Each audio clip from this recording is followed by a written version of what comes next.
Star Citizen is an incredibly ambitious game currently being developed by Cloud Imperium Games. It's the brainchild of Chris Roberts, a longtime game developer and filmmaker who is probably best known for the Wing Commander games, which were released in the 1990s. Wing Commanders 3 and 4 were groundbreaking in their day, incorporating live-action movies into the gameplay. The latter of the two required a whopping 6 CDs to hold all 6.5 gigabytes of content, something that was unheard of at the time. Times have changed, but Robert's bold vision has not, and Star Citizen is by far his most ambitious project yet. The Kickstarter campaign launched in October 2012 and raised a little over $6 million. Since then, the studio has gone on to collect more than $500 million from backers, mostly through the sale of game packages and spaceships. CIG now has somewhere close to 800 people working on the project. Star Citizen has come a long way since it was first announced over 10 years ago, but it still has a very long way to go before it's done. Throughout development, the game has experienced several waves of feature creep, and its scope has grown so much that it's difficult to explain exactly what Star Citizen is. As a good starting point, keep in mind that there are actually two games set in the same universe. One is an MMO, and the other is a story-driven single-player game. The MMO is usually called the PU, or Persistent Universe, and this is what most people refer to when they talk about Star Citizen. The single-player game is called Squadron 42, and you can think of it as a spiritual successor to the Wing Commander series. Details about the development of Squadron 42 are kept very secretive, as is the case for most AAA games.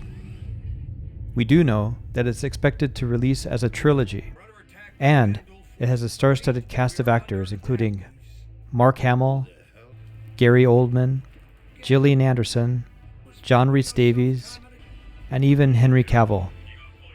In general, Star Citizen development is intended to be highly transparent, but ironically it's here, out of the public eye, that CIG is pouring most of its development resources. It's understandable that they want to focus their attention on Squadron 42 at the moment. They were capturing performances from these actors almost 8 years ago, so there must be mounting pressure to get the first episode of Squadron 42 out the door. Also, a single-player game should present fewer technical hurdles than a groundbreaking MMO.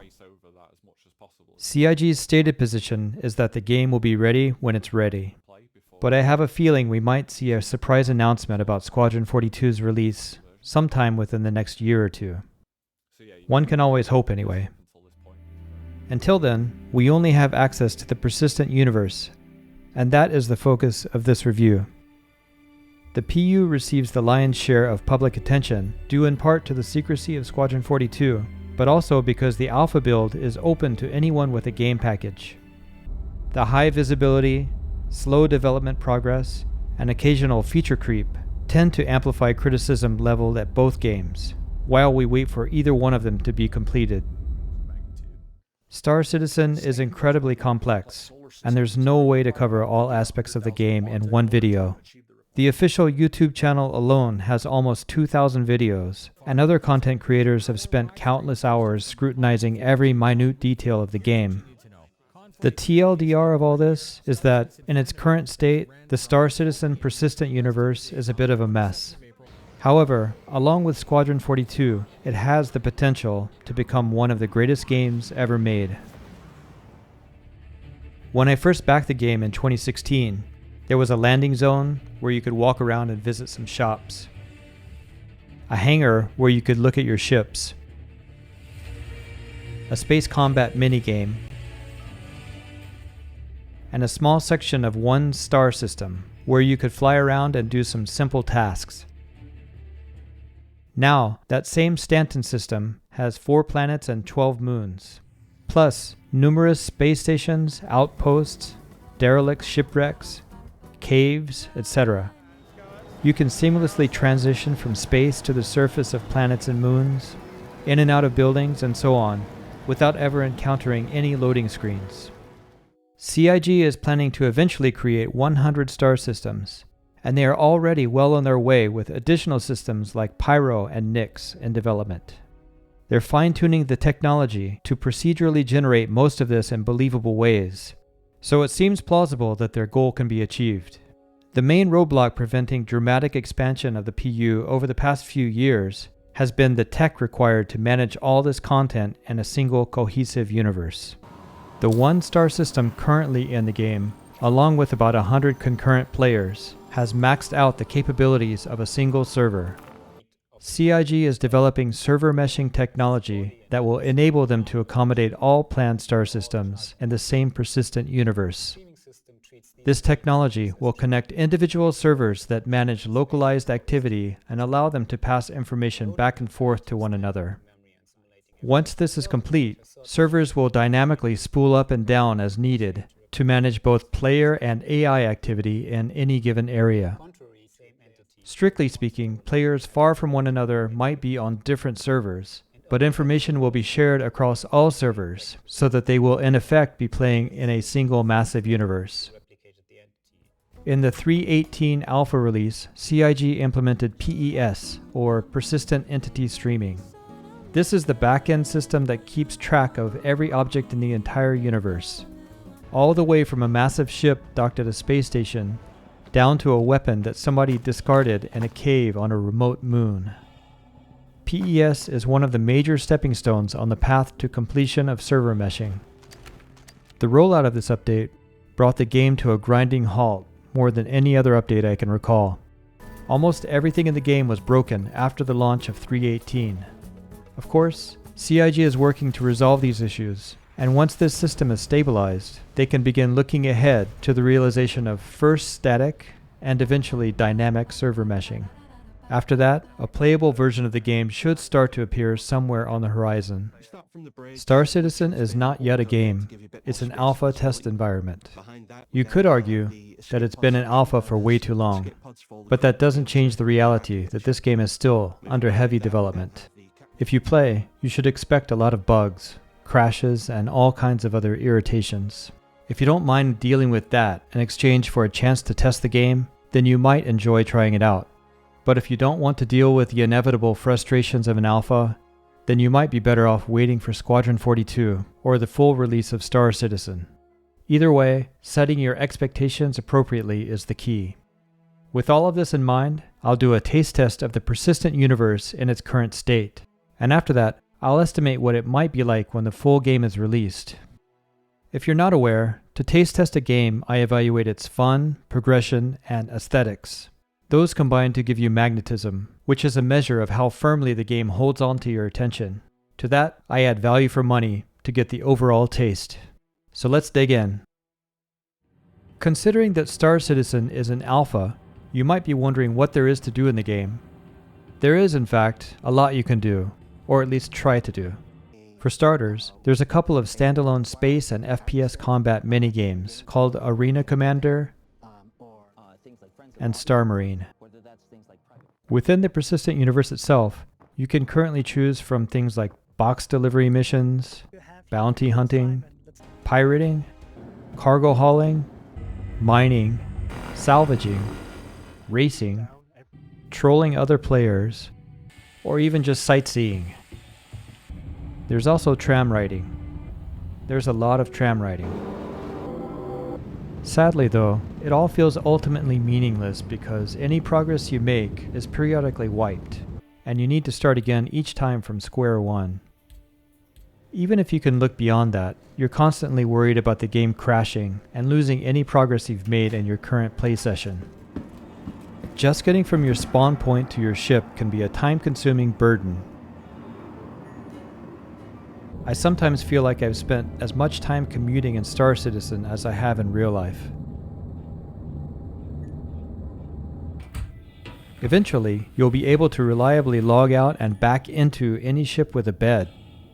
Currently though, the chances of this happening are relatively slim, especially from one day to the next, because you need to be reassigned to the same instance of the same server for this to work. Both vehicle and first-person combat are intended to be core aspects of Star Citizen gameplay. But in its current state, there is so much lag between the server and clients that it's nearly impossible to have any kind of meaningful combat experience. It's frustrating to compete against someone that's randomly teleporting around or shooting at a ship that's probably not actually where it appears to be on your screen. It's just not fun. Once the netcode and server frame rates are improved to a reasonable level, this should dramatically improve. But right now, combat gameplay in Star Citizen is just broken. The fun in Star Citizen is sour. The fact that any progress I make in the game will be wiped out many times over before launch puts a huge damper on any desire I might have to progress in the game. As a result, I typically only do very simple tasks like box missions, mining, or salvaging, just to check out the current state of the game mechanics. It's unfortunate that there's ultimately nothing permanent to work towards. Not yet, anyway. You can accumulate money to purchase better ships or upgrades, gain reputation with a certain faction, and so on. And I'm glad some people are willing to invest their time into doing this, despite knowing that all will be lost. These are the true alpha testers that are helping CIG improve the game. Personally though, I prefer to take a look around once in a while and not spend too much time grinding for something that will soon be gone.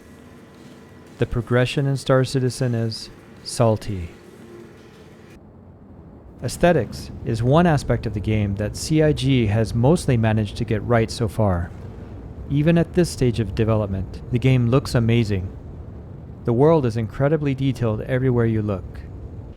There's a huge variety of ships with realistic designs, each one beautiful in its own way.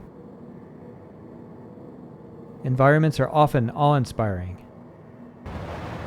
Watching sunrise and sunset almost never gets old. Nor does flying through an expansive city, a snow-covered forest, or even landing in a crater on a lonely moon.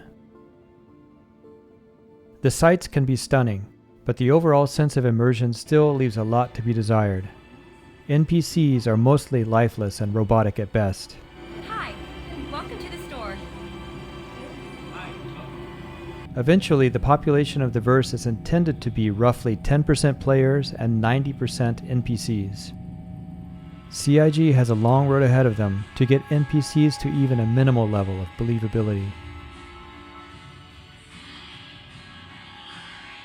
When you do come across a real player in the game, they're usually teleporting around, a reminder of the stuttering connection between their world and yours. It's completely immersion breaking. On top of that, there are not yet any creatures in the game. Any respectable MMO needs to at least have boars standing around, waiting to be slaughtered. Considering the scale of what's already in the game, the detail is amazing. But until CIG can work out server meshing and improve netcode, the game is being stretched beyond its limit and well short of where it needs to be. The aesthetics in Star Citizen are savory. Star Citizen is aesthetically pleasing in many ways, but the lackluster fun and progression of the current game fail to keep me around for long. I drop in from time to time to see what's happening, visit a recently added location, or check out how a new aspect of the game is performing. But there's no compelling reason to do any serious playing because of the janky performance.